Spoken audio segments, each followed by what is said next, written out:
I am the lead host, Stevie J, and joining me are producer Killer Kev and from the Raw Reaction, Big Vic. So, Vic, how did you enjoy WrestleMania 30? Let's start with you.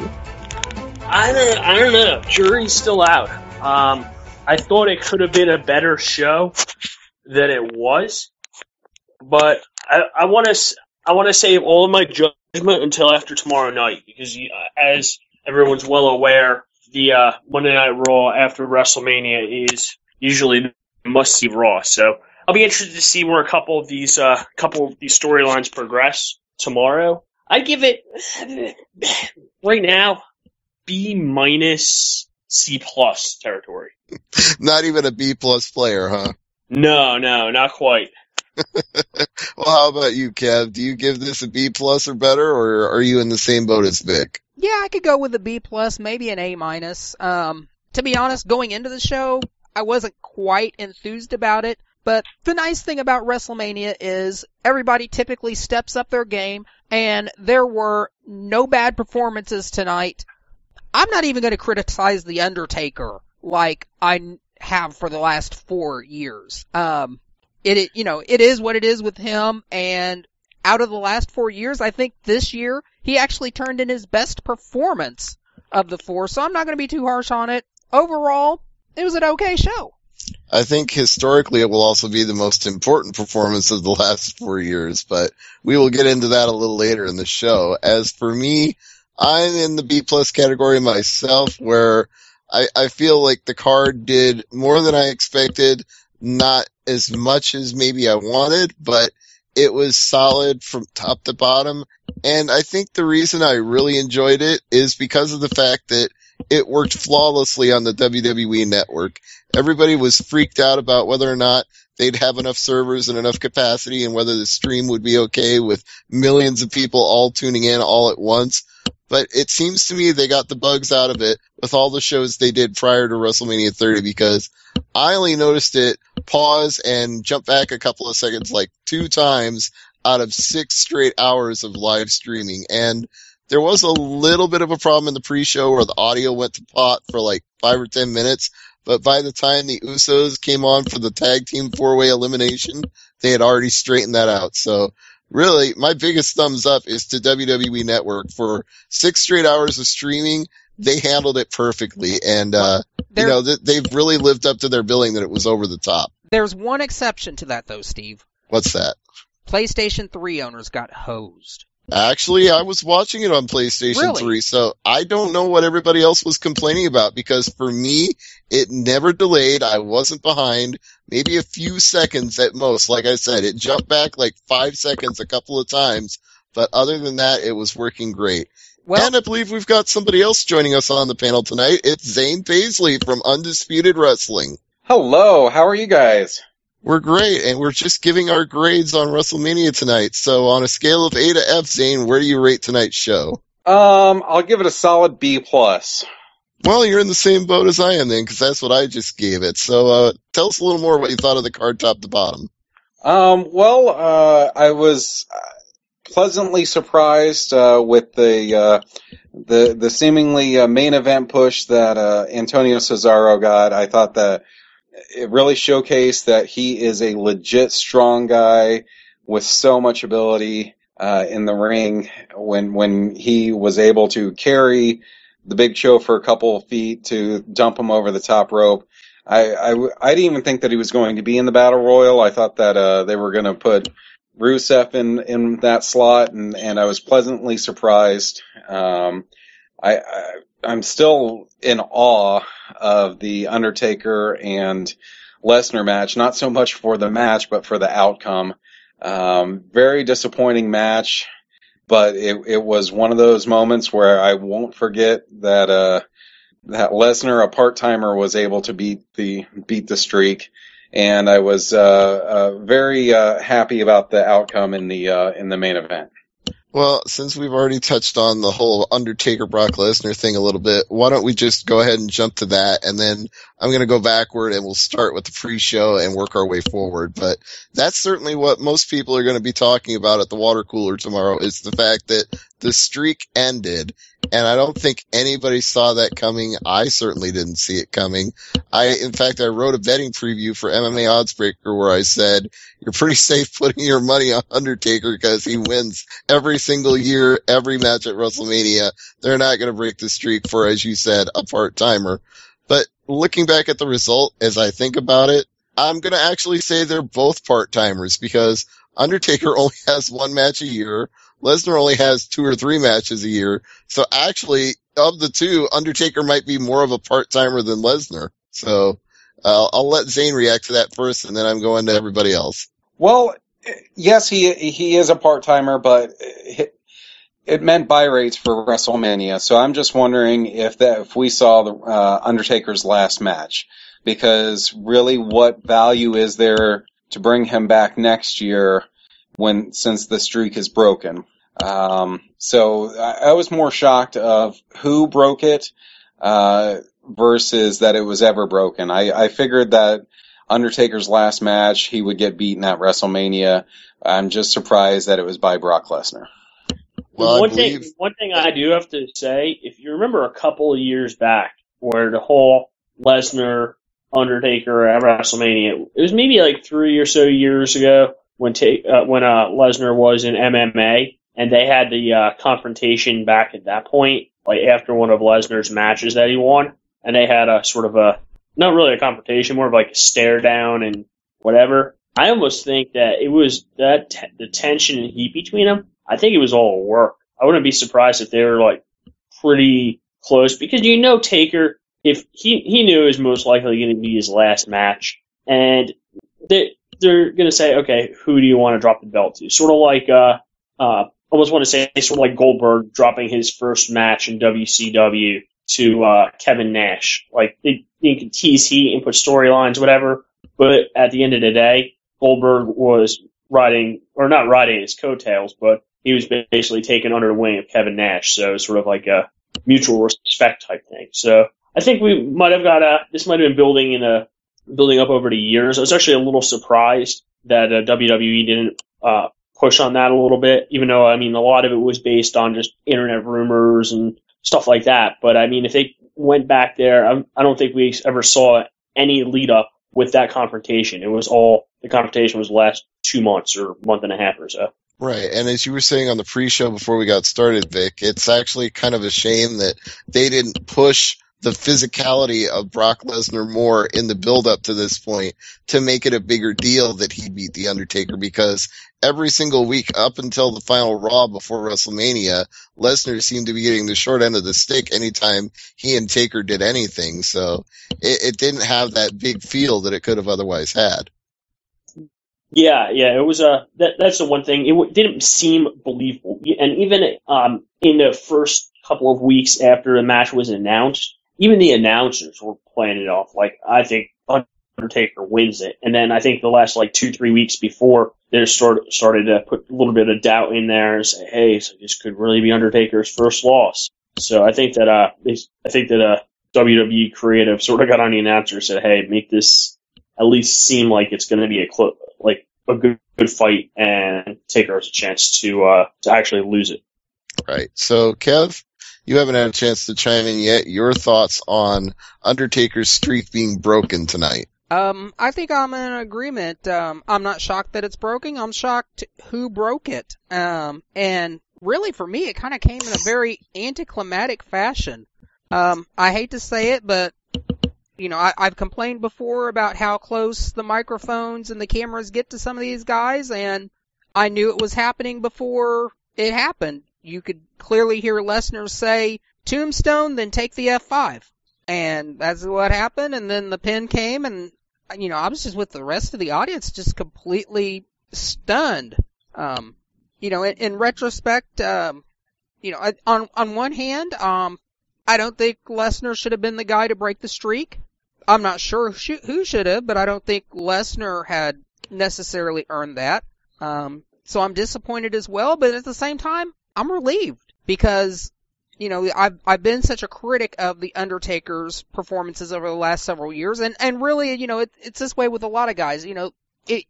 As chewed up as Undertaker is, and when wrestlers get to a certain age, they can't work anymore. I just can't stomach watching them.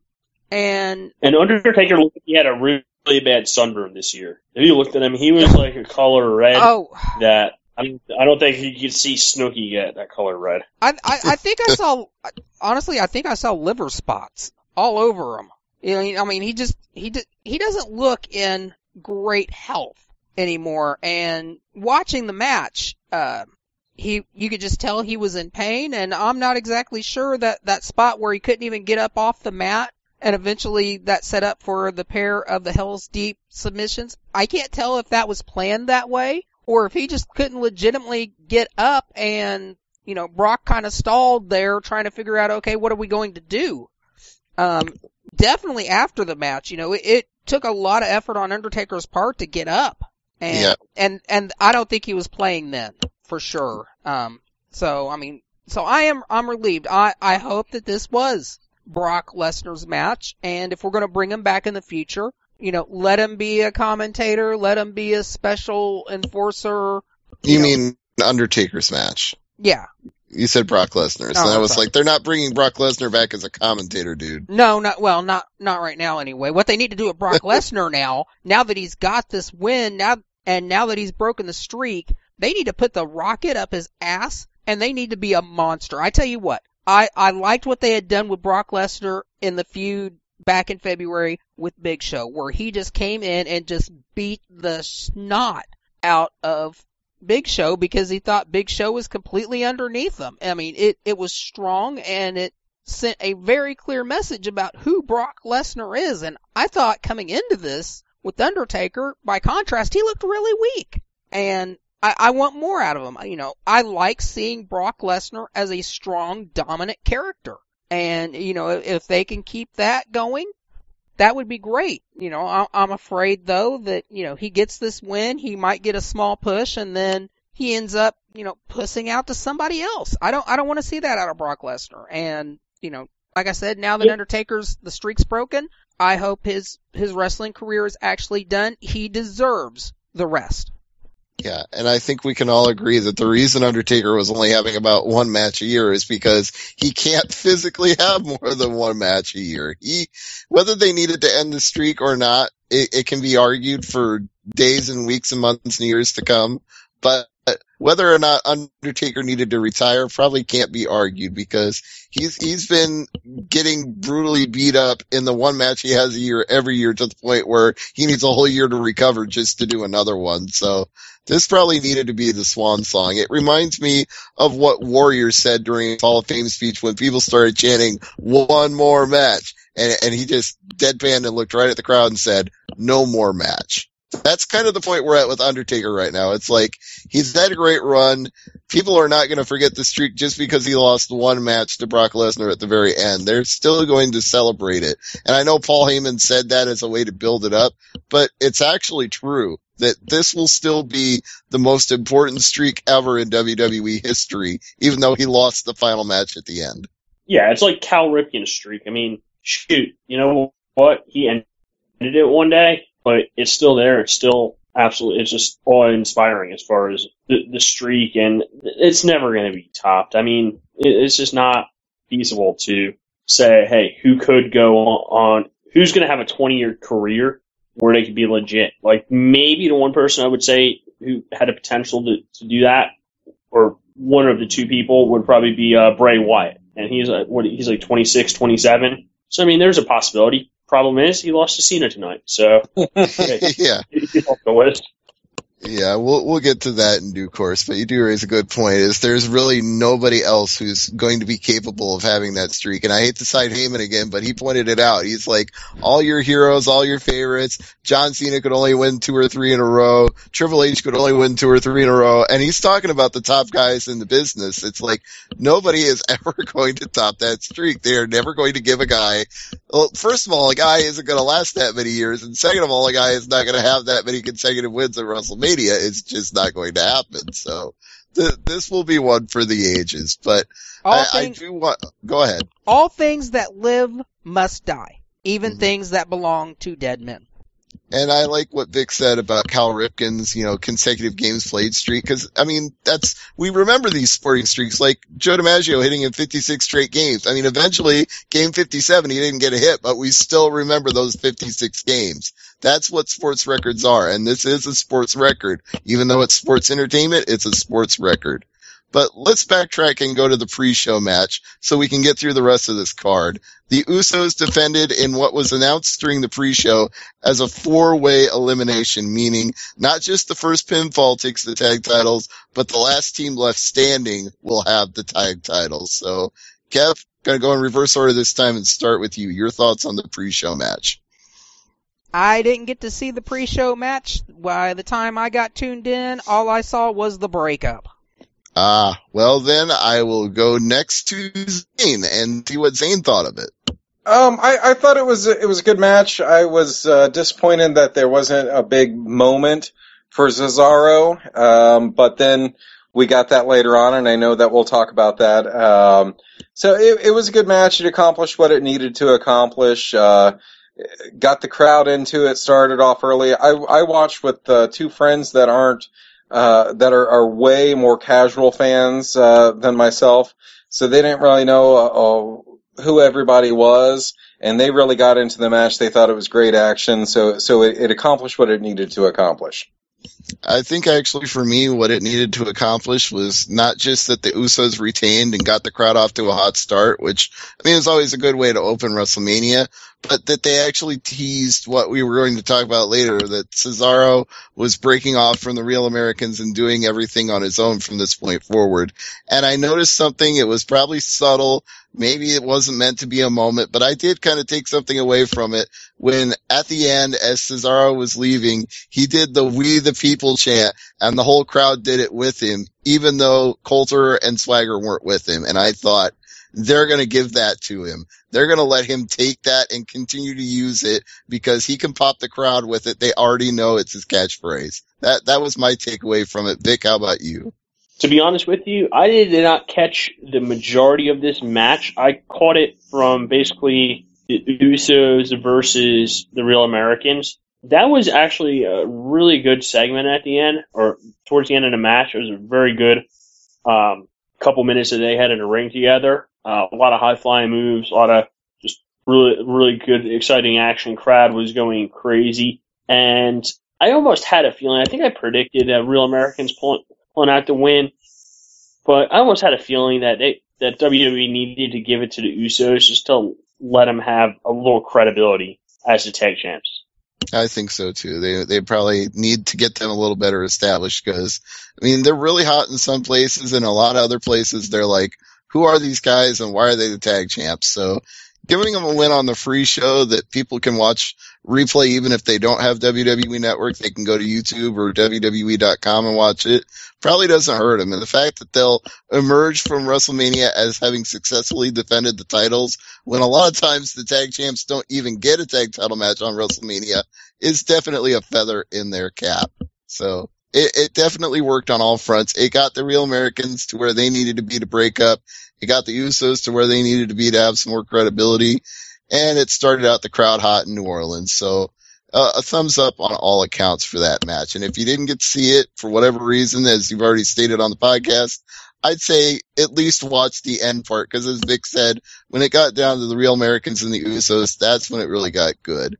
But for people who didn't see it, we did start out with Daniel Bryan and Triple H on the main portion of the pay-per-view. Kev, I hope you did see this.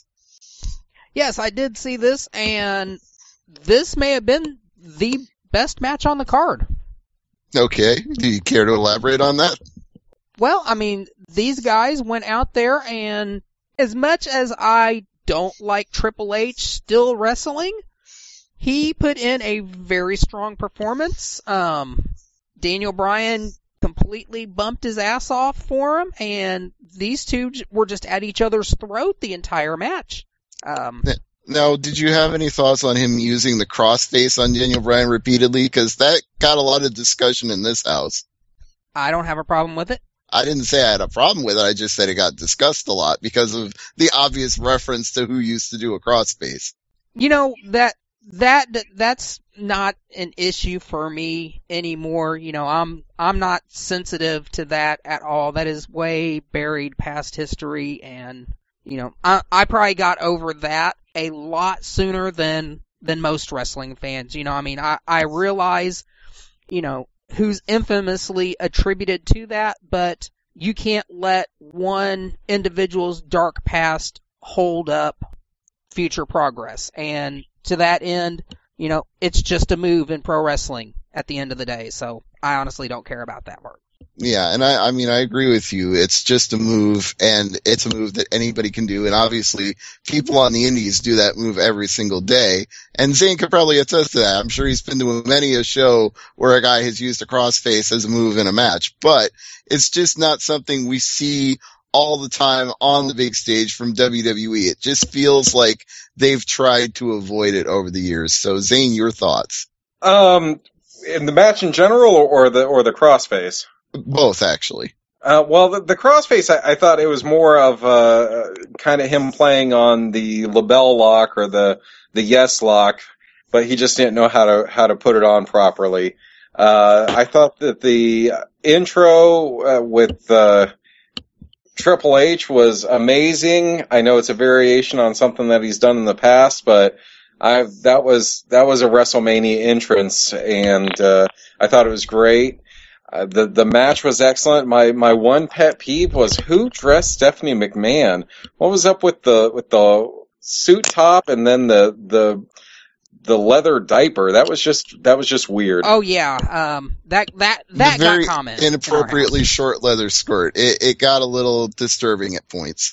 Yeah, I'll tell you what though. That neckline, I was pretty impressed. I mean, I think it might have been a bit surgically enhanced. But I was pleasantly surprised. I'm like, wow, she got some nice little action going on there. She had surgery on her neck? Well, no, the neckline below the neck. I know. I mean, the comment here was she looks like she just got off a shift at Harrods dealing blackjack.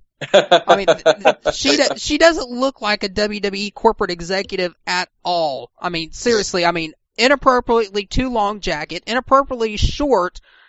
Too short mini skirt, two different styles and pieces of clothing that don't even match, and then platform stiletto shoes and no makeup. I mean, and she had a corsage around her neck too. That was pretty weird. A dickie. She had a dickie. I mean, the whole thing just looked ridiculous. It did kind of play off that line from Batista on Raw where he said, "I think Stephanie's been drooled on a lot." What did that mean?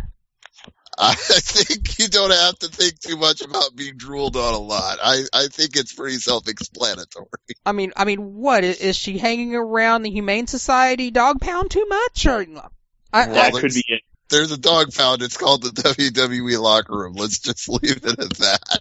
But come on, to get back to the match, it was a good match to start off the main card. We had the very long intro with Hogan and Austin and The Rock that really didn't accomplish anything. If they would have brought out Undertaker, then that would have been a better moment in my opinion. But it was a great match to start the card off and to get it going, and it set up everything else for Daniel Bryan to succeed.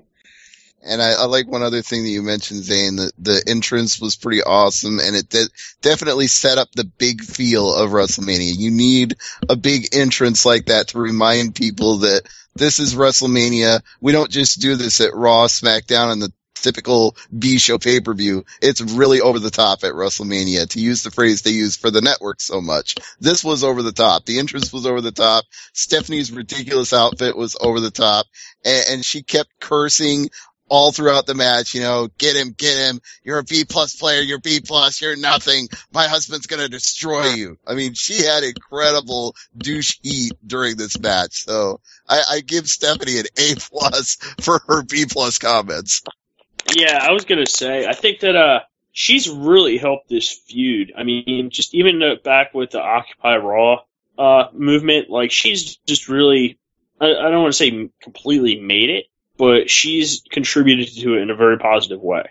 I totally agree. She has added the extra heat to this feud that it needed. So I'm a big fan of Stephanie's work in making me hate her. And I've said that about Triple H on various shows as well. Like, congratulations to him for doing such a good job of making me hate him over the last month. So this had everything it needed, and I wasn't even upset after the match when they started to Pillmanize the shoulder on the steel ring post. I was like, this is actually what this needs, because now you're building up the long payoff to the end of the pay-per-view where Daniel Bryan overcomes the odds and achieves everything despite nearly being destroyed to start the show. I thought that was a beautiful setup. So it definitely bears worth noting, though, that Zane mentioned the long time they spent with The Rock and Austin and Hogan to open the show, because it felt like that cut into the Shield versus the New Age Outlaws and Kane. That turned into an absolute nothing match. I tried to get up and get a drink and a slice of pizza,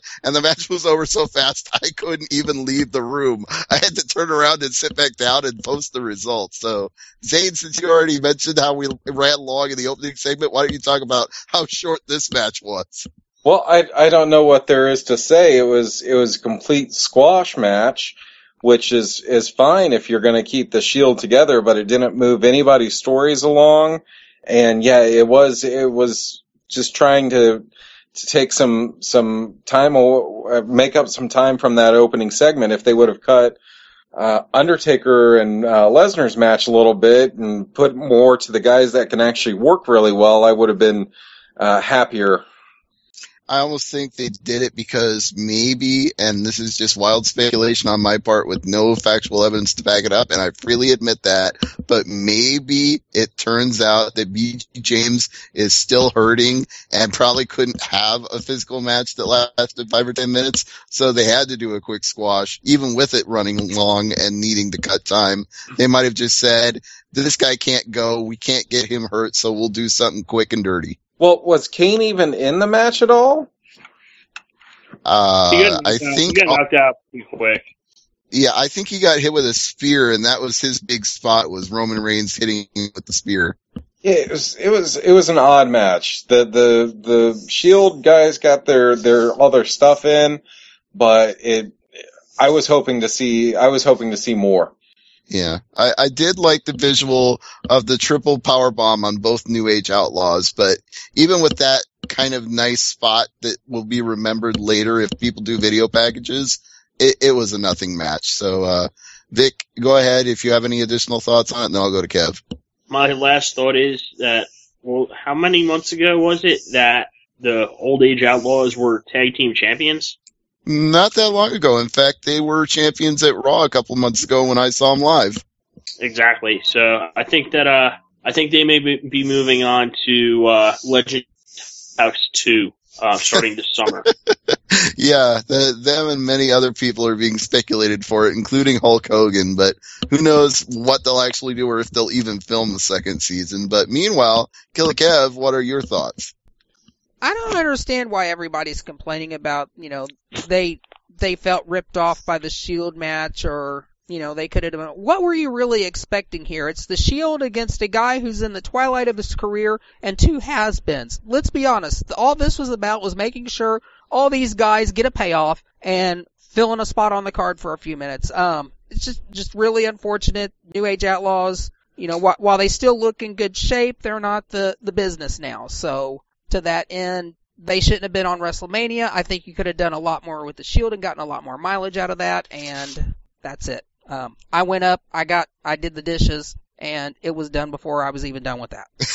Exactly. That, I think, says it all. So, but we might as well talk about guys who got on the pay-per-view that really need to be and got some time when they didn't necessarily need any time, because even more so than the New Age Outlaws, 3MB being in the André the Giant Battle Royal, it's like, what is your purpose here? Oh, to all get eliminated back to back in like 10 seconds. Those guys didn't need to be there. And in fact, I'd say up till about the last 4 spots in this Battle Royal, most of these guys probably didn't need to be there. So, Kev, if you want to react to that, go ahead first. Battle Royal, I wouldn't have been upset if Big Show had won it. That would have seemed kind of fitting, but I was kind of hoping Cesaro would win it, and Cesaro did win it, and it ended with Big Show, and to that end, I was very pleased. This was the one match on the show that I was very much looking forward to, and I wasn't disappointed.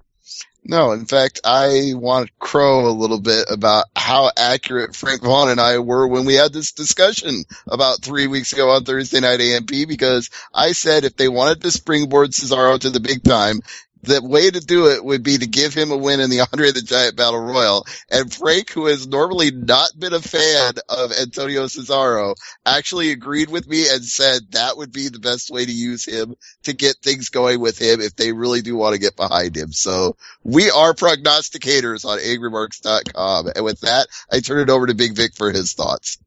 The one thing, one question for you guys. Was Cesaro originally in the Battle Royal, or was he added? Was he one of the last 3 or 4 people added? I believe he was added after the Usos and the Real Americans did their little thing and the Real Americans split up. I think that was the way to get him into the match, was like, now that the Real Americans are breaking up, he can go out and do his own thing. Okay. And my other comment, or my other thought is, you know what? He could have won it, and it would have helped him with the way he won it against Big Show. Oh, hands down, freaking probably that's going to be one of the 2 or 3 things that's just absolutely engraved in my memory from this pay-per-view. That was pretty badass. Yeah, and Zane hinted at that earlier because it was a spectacular visual of him picking up the guy, the Big Show's size, 400 pounds, 7 feet, whatever they bill him at these days, and walking with him and throwing him over the ropes like he was just picking up a kitten. It was like nothing to him. So that's a physically impressive spot, and it's going to be remembered for a while. Yeah, and good to see Big Show sort of doing the job there. Sort of like maybe not to as big of a deal of Andre the Giant jobbing to Hogan, let him slamming him. But I think it was a good way to sort of, hey, the torch has been passed. Cesaro, you're sort of going to be an A player now after this, which I definitely think will be the case. And I think it even does some good for the Big Show in the long run, because people will remember that he was the runner-up, because they'll see him in the replays of that spot getting thrown out by Cesaro, and people will remember he was one of the last 2 guys in the first ever Andre the Giant Battle Royal. So it really isn't a bad way for him to do a job. And I'll go to Zane if he has additional thoughts added on to what he said about it earlier. Well, you had mentioned that 3&B got a WrestleMania paycheck. They are stars on Raw, okay? How?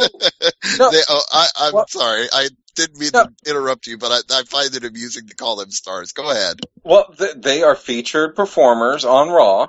When was the last time that Yoshitatsu was on Raw? I only see him on NXT these days. When was the last time that David Otunga was on Raw? Probably never. Maybe back to when Johnny Ace was the people-powered GM. Okay, how were those guys in the Battle Royal and Bad News Barrett was not? Oh, that's a damn good question. I really can't answer that. And it's not like they were saving Bad News Barrett to do a bad news skit, or be a part of the panel. He did not get a WrestleMania paycheck or whatever, but yet Yoshitatsu was on the show. That was very disappointing to me. One thing that I did like, other than Antonio Cesaro being propelled there, the spot with Kofi Kingston with his feet on the steps, I thought that was great. Kofi Kingston doesn't have to wrestle a match at all. Just throw him out there during battle royals and let's see what he comes up with for saves. I thought that was great. Yeah, that is literally all Kofi Kingston is now, for better or worse, is he's the guy who avoids elimination through some miraculous measure of his feet and his ability and agility. So go ahead, Kev. He is now the personification of the spot monkey. I guess he is, but I agree with saying that was a pretty fun spot to see him land with his feet on the steps, and technically his feet did not hit the floor, so kudos to him for pulling off yet another memorable Kofi Kingston spot. Yeah, and one person that they need to bring back for Royal Rumble next year, Zach Gowen. He's going to win it. You know what? You missed out on our pre-show discussion, but we had a several-minute debate about whether or not double amputees or single-leg amputees could enter into a battle royal and win because they wouldn't technically be eliminated. Yeah, I don't know how that would work, but that's my vote. I think I ultimately concluded at the end of that discussion that they would probably change the rules. So however many number of feet you have, if those feet touch the floor, you are eliminated. So they would probably close the loophole. I hate to disappoint you. But speaking of disappointed, I'm disappointed that Bray Wyatt did not win the John Cena match. And not that it wasn't a great match, and not that we didn't get another great, this is an over-the-top WrestleMania moment by having Mark Crozier and the Rells play the Wyatt family out to the ring. That was fantastic. I love the whole match. I thought it was a great story with Bray Wyatt basically trying to turn John Cena into the monster he is and begging him to go evil and hit him with the chair and kick him when he's down, get on his knees and beg John Cena to destroy him. I love the storytelling in this, and I thought it was a great match. I just wanted Bray Wyatt to win, so I love it, even though I didn't like the outcome. Zane, I'm starting with you on this one. Yeah, that was... I didn't understand the voodoo priestess dancing at the beginning of it, because everybody who doesn't know what Sister Abigail is going to think that was Sister Abigail. But the band playing and them coming out and Bray in the Bane-esque jacket and the new pants. He's not wearing the white pants anymore. The only thing I wish he was wearing the apron that he's worn in NXT. But really good match, good psychology to it. Unfortunately, they had Cena going over and hugging the little kid at the end. You know, it's not usually when we think of WrestleMania, it's to end feuds, and it seems like this one's just getting started. Yeah, I got that impression too. It seems like they might actually have a payoff further down the road for Cena and Wyatt, which was not what I was expecting. And again, not that I'm against the feud continuing, but I advocated this strongly on Thursday Night AMP with Sierra, and I will re-advocate it here. I thought you need to give Wyatt the win at Mania because you have one chance to make Wyatt a star on the biggest stage of them all, but John Cena is already a star and could get his heat back anytime, anywhere on any show. So that's why I'm disappointed with the finish, even though I wasn't disappointed with the match. So, Vic, your thoughts?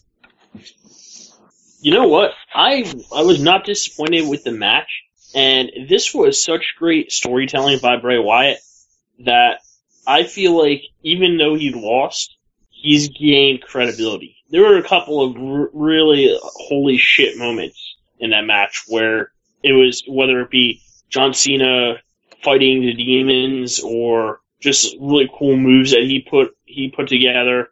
And at the end, I thought Bray Wyatt was going to win this, but more so because I think over the last 6 months, he's been pushed down. He's been pushed more than he should have been pushed, like his Inferno match with Kane, winning that. I think that was the first pay-per-view back. It was Survivor Series or right around there.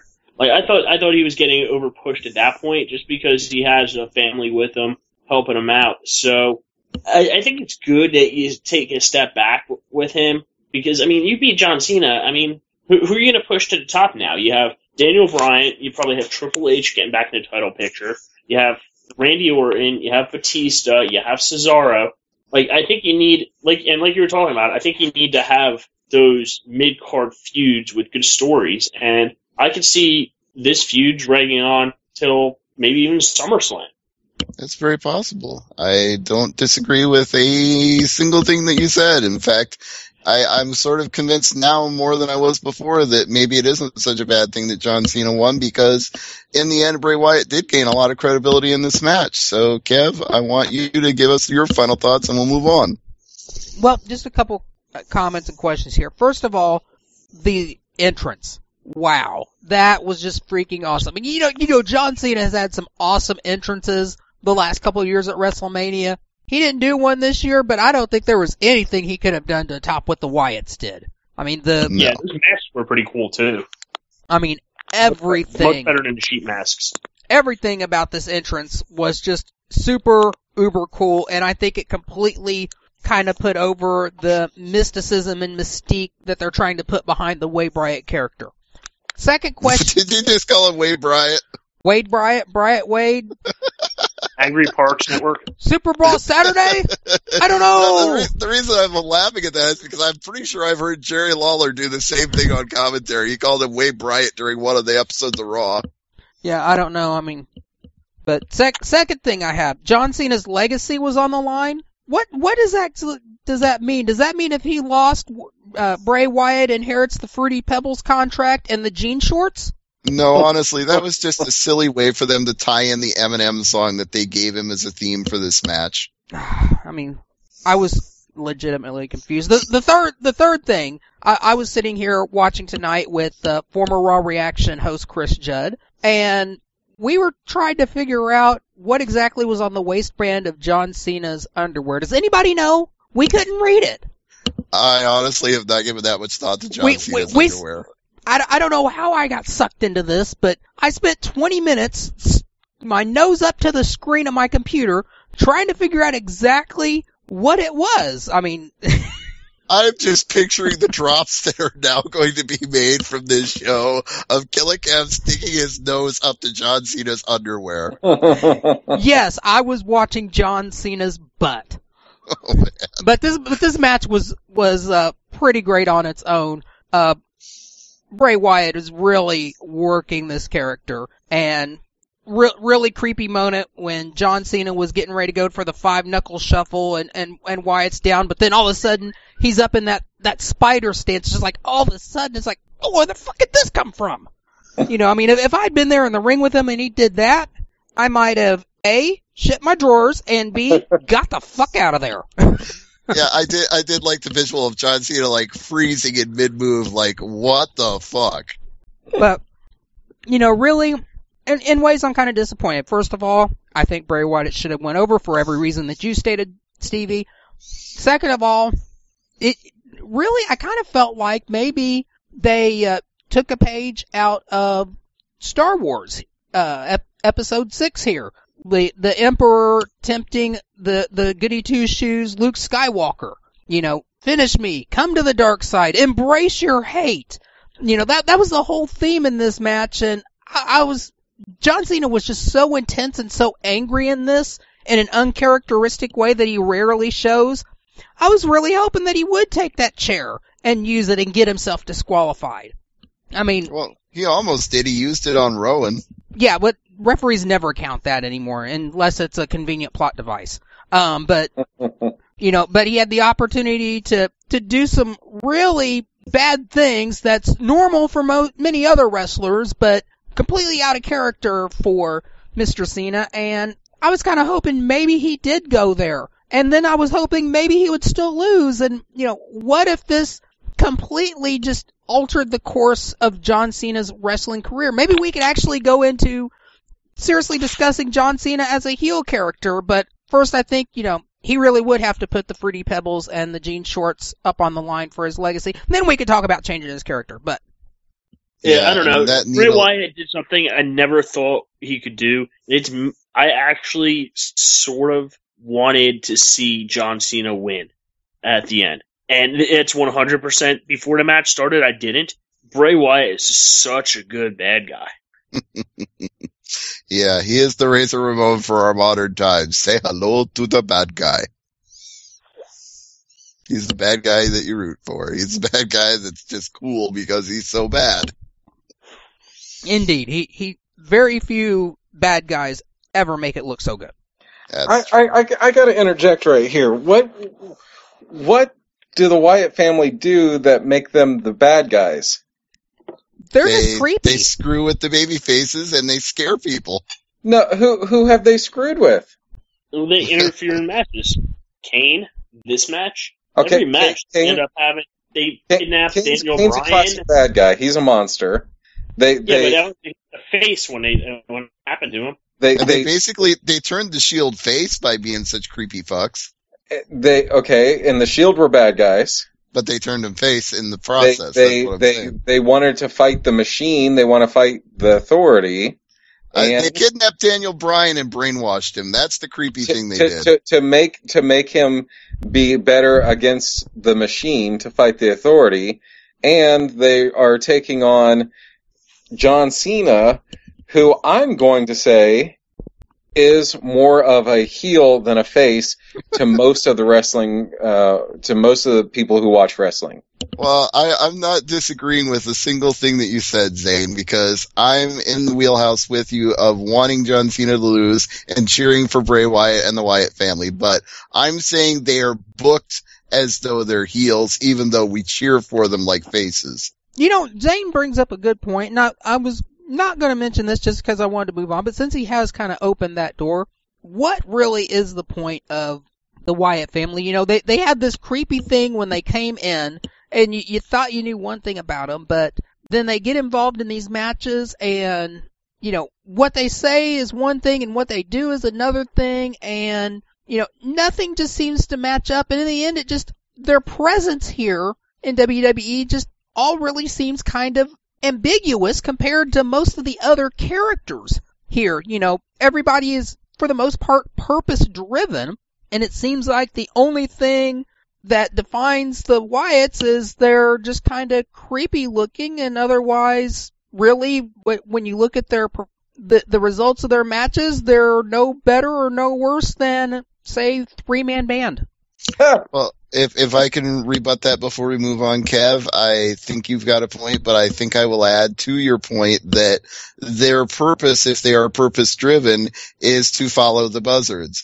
That it doesn't matter whether they win every match or lose every match, it's that they do whatever Bray Wyatt tells them to do, and Bray Wyatt is this, as you said, ambiguous figure. We don't understand him, we don't understand his motivations, but he's this charismatic David Koresh-like guy who leads people and they follow him like sheep, coincidentally enough. And that's what makes the Wyatt family interesting. Okay, then just somebody needs to send him to the WWE doctor and put him on some Prozac and fix this shit. If they fix him, then it's not going to be interesting anymore, so please don't do that. But speaking of not interesting, the Vicky Guerrero Invitational Take a Piss Break match. Kev, your thoughts?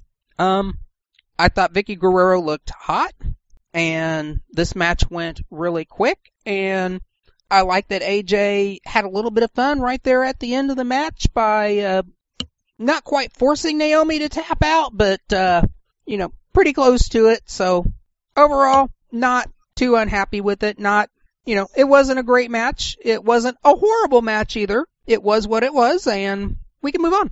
Yeah, I think other than AJ retaining, this was a nothing match to me. Go ahead, Vic. I was going to say, I actually ended up watching this match as a whole, basically because I was afraid that the match would be over in about 2 minutes and they'd be starting the main event if I even got up to take a piss. I think that I think that after Undertaker finally made his exit from the ring, I think it seemed like all the divas except for AJ were hiding underneath the ring or already out there or something, because basically like a minute after Undertaker did like a 30-second promo, everybody's already in the ring waiting. Well, they did that with the Battle Royal too. They had a couple intros for the Battle Royal, I thought. Yeah, they had Big Show and they had Sheamus at the end come in, but the other 27, 28 competitors were already there in the ring. We had like a 1 minute promo. I mean, where the hell did all those guys get down to the ring so quick? Yeah, and the other thing, and I think that this might have been where part of the pay-per-view where the cable feed or whatever sort of skipped a bit. But when AJ got Naomi into the submission lock, I don't know. I didn't really go back and watch this on DVR or anything, but it almost looked like, I'm not sure if AJ grabbed Naomi's hand and made her tap it, or if they were both tapping at the same time. Yeah, that's what I was talking about. The little bit of fun at the very end. You couldn't see it because of the camera angle, but Naomi was using her right hand to tap on AJ's thigh to tap. And then just like right immediately after that, AJ grabs her left hand and starts slapping it on the mat. Okay, yeah, I didn't really get a great view of it, but I sort of did a double take watching a replay. I'm like, wait a second, it's like, did that just happen there? So glad I'm not the crazy one. I actually noticed that. No, actually, you two are more attentive than I was because I didn't even notice the double tap in that spot. So maybe Zane saw it too, and I'm the only one who didn't. I actually did see it. I thought it was a little comical. I don't understand how Rosa Mendez got a WrestleMania payday. You know, I don't understand why they would throw in like everybody that they have on the roster. There was a good opportunity to freshen things up, and I didn't want AJ to lose because I think she's an intriguing character. But they need to do something to freshen it up where it's not just AJ against the Total Divas cast. Right, and I had to keep explaining to my wife during this match, like, that's Eva Marie, she's from Total Divas, and that's so-and-so, and that's so-and-so. It's like, yeah, you don't see half these girls except when they're on the E! Network, so it doesn't even make sense if you're not, like, a super hardcore, watches WWE everything type of fan, and I'm not even that fan, because Sierra tells me most of the things that happen on Total Divas, and then I watch 30-second clips of it on YouTube. I never actually sit down and watch the whole show. I've tried, I can't do it. It's not my cup of tea. No offense to Sierra. It's the dirt worst of reality shows as far as I'm concerned. So I know who these women are because it's my job, but it's no good. And why Eva Marie needs a payday more than Paige, I'll never know. Well, and I haven't had an opportunity to check angrymarks.com, but I saw something on social media that tonight was the end of Vicky Guerrero's contract. Is that correct? I saw that posted on Twitter, but I did not look the source URL that was in the tweet and did not confirm it at Figure 4 Wrestling's website or anywhere else. Okay. It may be, it may not be. I can't tell you. Okay. So, if it is, that's not the swan song I'd want. I'd want Vicky Guerrero to get more than that. Although I do agree with Kev that she looked pretty good tonight. And you know, she is a phenomenal heel. She's a heat magnet. You know, my wife occasionally walks into the room while I'm watching Raw, and whenever Vicky Guerrero is on, oh, I don't like her. She screams a lot. Yeah, that's the point. You're not supposed to like her. You know, she's not one of those bad guys that wants to get cheered. She's a bad guy, and that's a good thing. We need those characters. So but with her character, even if she takes some time off, she can always come back and get right back into it. Very true. Zane, real quick aside here before Kev says what he was going to say. Did I ever tell you my Judgment Day story?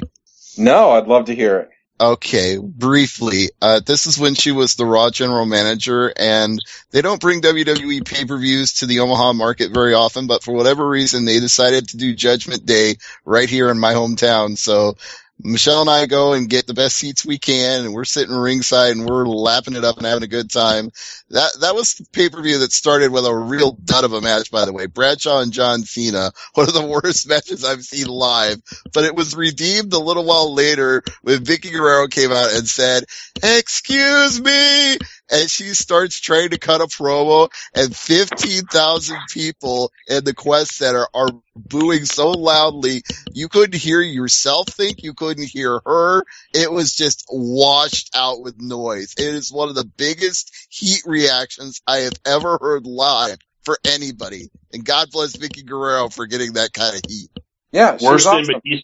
Worse than Batista's reaction? Oh, way worse than Batista. I have never heard a Batista reaction compared to that Vicky Guerrero reaction. And she was hated. I remember that too. I mean, it drowned on television. They couldn't turn it down enough.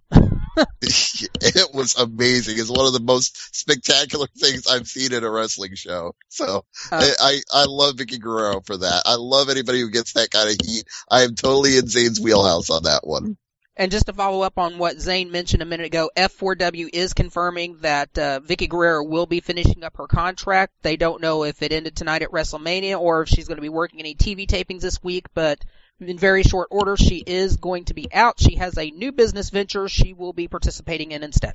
Well, you know, I'm going to be the first one to say that she needs to be in the Hall of Fame, and I'm not being facetious at all. If you look over the last, 5-6 years of WWE programming, She's been a great performer. She's done everything they've asked her to do, and I think she is deserving. If you think about her situation, passing of her husband, why would they make her a heel manager and then a heel authority figure if they didn't want her to say, I'm done with this, it's over, I'm going to quit? Because that would have been a very easy thing to do. But no, every time they put her in an awful situation, she's turned it into gold, and I think that she's great. I agree. She's very worthy. I mean, just for the whole romance angle alone that she had with Edge and the Big Show, I would put her in the Hall of Fame for that, because she literally did turn shit into gold with that one. That could have been so bad, and she made it work. Oh yeah, there you go. I mean, the romance angle with Edge, and then everything she did for Dolph Ziggler's career. I mean, that right there was just so defining of just how good of a manager Vicky Guerrero was, and coming out of such a tragedy that brought her in. Who would have expected that? You know, it's just completely amazing. You never knew that. If anybody knew how much talent Vicky Guerrero legitimately has in professional wrestling, it's amazing that no promotion never brought her in sooner. Yeah, obviously Eddie probably knew that all along about her, but until he passed away, we never got to see it. So it's almost, I hate to bring it up in that light, but it's a shame that they didn't get to do that together. Yeah, you're absolutely right. What waves could they have made with Latino heat? Oh, yeah. Yeah, she's such a good heel that as a widower, or as a widow, she still managed to get just absolutely hate just spewed at her for, like we talked about, 5-6 years. Mm-hmm. So we got to give our respects to Vicky and say thank you for what you've done. And if we don't see you again, you've still enhanced our lives as wrestling fans. So from that, go ahead, Kev. And let me just add, Vicky, there's always a space in my bed for you, anytime. And on that classy note, we move to the World Heavyweight Championship match. The Apex Predator Randy Orton, the Animal Dave Batista, and the pre-injured Daniel Bryan coming out with not one but two shoulders that are completely taken to the woodshed and beat unmercifully. And you thought, there's no way he's going to win, but then you know that that's why they did it, because you want him to overcome the odds and triumph in the end, which is exactly what he did. Kev, your thoughts? I am so glad they didn't fuck this up. I am so glad they didn't fuck this up. I am so glad they didn't fuck this up. I mean, I'm just nervous as fuck that they really were going to put over Triple H, and then, you know, even if he did make it to the match, they were going to end up screwing him over. Match, not my favorite match on the card. It was a good wrestling match, not a great wrestling match. I think the end result is the more important thing here, but I tell you what, early on in this match, when they went and did that triple spot on the tables, and I saw Randy Orton take that bump where he ended up landing on a monitor and he cut open his back, I got really worried about that. But then Daniel Bryan just was not moving at all. And I'm kind of glad they did the replays on that spot from the Batista bomb off that table, because I kept watching and then looking, okay, he's not moving. Is this a work, or is this legitimate? And, you know, they were really focused on him. So and the longer that went on, the more I got worried that maybe this was, but then they started replaying it over and over, and I'm like, no, he didn't bump his head wrong. He didn't hit his back at a weird angle. Everything, it was all clean. Okay, I hope this is a work. And thankfully it was. As soon as they did the spot with him getting off the stretcher, that was a huge sigh of relief on my part. And the rest of the match was absolutely fine. I like the work rate of everybody here. Everybody really busted their ass. And I appreciated that. And in the end, Daniel Bryan went over, and I'm glad they finally addressed the Triple H and Stephanie thing too. He cleaned their clocks literally, and then they got him out of there, and that made me really happy as well. It put the focus back on the match, and we now have Daniel Bryan, 3-time WWE champion now. Good for him. Let's hope that they don't take the title off him tomorrow night. Please don't fuck us up. Please don't fuck us up. Yeah, I think what you were talking about, Kev, with that spot there, I don't know how they fucked that up so bad. Like, why they make it a point to move the monitors out of the way, and that's like the big ordeal. Like, I think it happened like 3 times tonight. They pulled the monitors out. Who decided, hey, maybe we should leave a monitor under the table that's going to give? I think Randy Orton took it bad, and Batista was sort of now knowing that Bryan was a complete work with his injury. Batista was just sitting there for like 5 minutes, just like, what the hell do I do? Because they had to wait for Daniel Bryan. They had to do the stretcher, sort of do that. But I mean, literally, Randy Orton could not stand up and do anything. I'm shocked. I'll give Randy Orton some credit for actually getting up from that, because he looked legitimately injured. Oh, there was no way he couldn't have been hurting and writhing in pain from that. I mean, it gouged him. He had a pretty good cut on his back. So, I mean, but yeah, you're right. They had planned for Daniel Bryan to be down and for the other two to be wrestling. Now there's nothing for Batista to be doing because, Randy Orton done broke his back. Yeah, so, I mean, that was a bit of an awkward moment, but hey, I'll give Randy Orton all the credit in the world for standing up, and it was almost at the point where they're just going back and forth, taking bumps, waiting for Daniel Bryan to get stretchered out. And that's sort of like, that was a cue for the next segment of the match.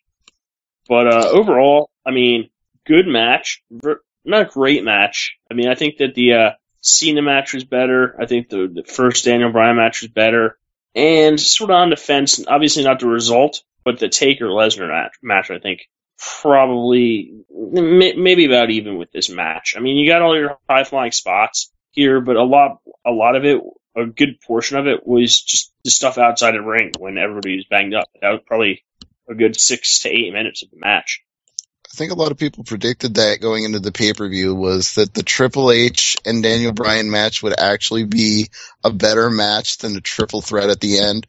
One, because it was the culmination of the feud that had been going on for so long between Bryan and Triple H to finally get that win. And the other being that by the time they got to the main event of the show, people would be tired as fuck after being in the Superdome, or as Hogan called it, the Silverdome, for like 5-6 hours, and they would be dead to this match. But it did everything it needed to do, and the result was the right one. So I think the crowd was still into it at the end when Batista tapped out. And Zane, your thoughts? Well, just imagine if CM Punk didn't take his ball and go home. It would have been Punk and Triple H, and probably a pretty decent match.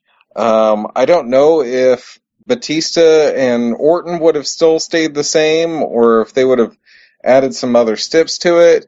But it was rumored that it was going to be Daniel Bryan versus Sheamus for the 3rd time at WrestleMania with no real feud going.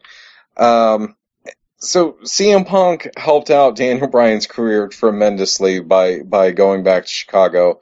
Daniel Bryan got to wrestle one of the most famous wrestlers of the past 20 years in Triple H, and he got to headline WrestleMania and win the title and have all the confetti dropping as he held up the championship titles. No bigger moment for Daniel Bryan.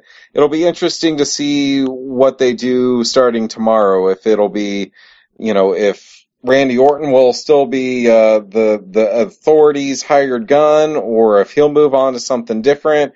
Who the next challenger for Daniel Bryan will be, but the match was okay. The match was the match, and that bump on the table looked awful for Orton. But I'm interested to see how they move on from this.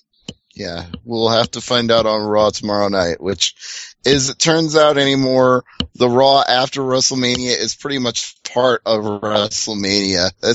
They've even started billing it as such. Like when they sell travel packages and make accommodations, they ask you if you want a hotel for Raw the next night, because they know most people that have already traveled all the way to wherever WrestleMania is are going to stay for Raw to see what happens to follow it up. So that is our big payoff, is we wait till tomorrow night to find out where Daniel Bryan goes from here. Coincidentally, Vic will be here to talk about it on the Raw Reaction tomorrow, so cheap plug time. Tomorrow night. 11:30 p.m. Eastern Standard Time. Hopefully the NCAA tournament will finally be mercifully over, and we can start off a new season of Monday Night Raw and the Daniel Bryan era as WWE champion. Well, at least until there's competition from Monday Night Football. There's always going to be some sport bumping up against Raw somewhere for some reason. But yes, the new season of Raw, as it were, kicks off tomorrow. The new build to WrestleMania, we start all over again until we get to San Jose next year. So 11:30 Eastern, angrymarks.com/chat, which is coincidentally where you can hear the Undisputed Wrestling Show on Tuesday nights. And for that plug, I turn it over to Zane. Well, yeah, we've got a great show coming up this Tuesday. The Batten Twins, who were all around Puerto Rico and Memphis, and we've been trying to get these guys on for months now, and we've kept having. They've had scheduling conflicts, or we've had scheduling conflicts. Hopefully, this Tuesday we'll all be able to get together and share some stories with these guys. If you don't know them, look them up. They're really great, and they've got lots of great stories that they're going to be sharing with us. Absolutely. And that's nothing that you don't get on the Undisputed Wrestling Show every single week. You get great stories from legends of professional wrestling. You get Zane Paisley, Rick Craig, and the Morning Star William Huckabee putting together a fantastic show. Even sometimes when there are problems and things don't go their way, they hold it together and they still put together an awesome show. So if you don't hear it live, be sure to check out the replays on angrymarks.com or iTunes keyword Angry Marks. And the same goes for Thursday Night AMP, which I co-host with the lovely and talented Sierra Reed. She'll have much to say about WrestleMania, so join us on Thursday night at 9 p.m. Eastern, 8 Central, or check out the replay afterward.